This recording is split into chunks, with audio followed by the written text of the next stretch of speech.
Ya Muhammad, angkat kepalamu. Tidak lagi ada yang ibadah di pada mahsyar ini. Mengangkat kepala, lalu sujud lagi Allah di hadapan Allah. Nabi Muhammad SAW diangkat lagi.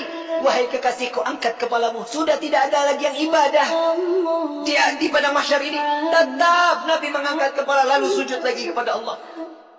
Sampai terakhir, apa yang kau inginkan wahai kekasihku? Ya Allah, selesaikan siksaan pada mahsyar. Biarkan mereka, masukkan mereka ke mizan penimbangan amal baik amal buruk mereka. Ya Muhammad, engkau meminta tanpa sujud kepadaku, aku akan memberikan apa yang kau inginkan. Nabi Muhammad SAW tanpa sujud, jika dia meminta kepada Allah, pasti akan dikabulkan. Dengan akhlak baginda Rasul SAW, beliau sujud, tahu beliau adalah seorang hamba yang pantasnya untuk sujud kepada Allah. Dia adalah Nabi SAW. Tatkala mereka datang bersama dengan Nabi, ya Rasulullah, mintalah permohonan kepada Allah. Apa jawaban Nabi?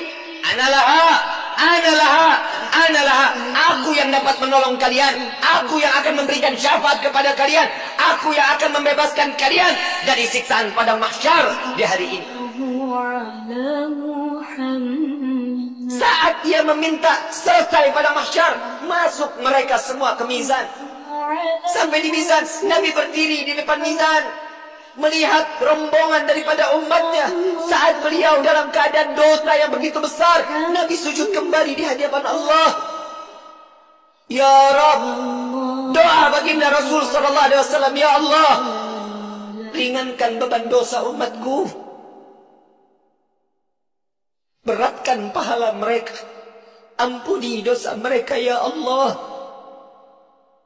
Kita berbuat dosa di atas bumi Allah. Nabi yang terus menerus sampai di mizan pun Nabi sujud kepada Allah agar kita diselamatkan, dibebaskan, agar masuknya kita ke dalam syurganya Allah.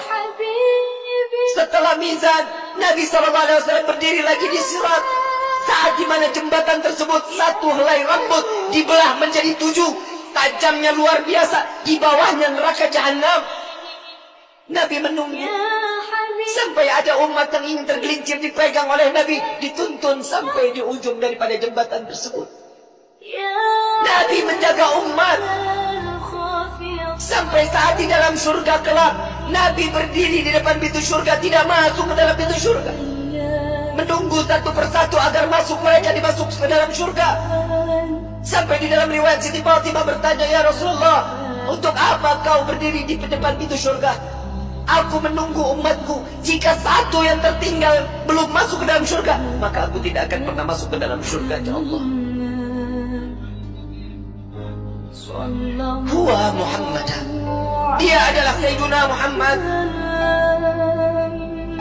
Sampai di dalam satu riwayat lain, Rasulullah izin kepada Allah melihat daripada daftarnya, umat satunya belum masuk ke dalam surganya Allah. Nabi berbincang kepada Allah, ya Rabb, izinkan Muhammad untuk memeriksa neraka.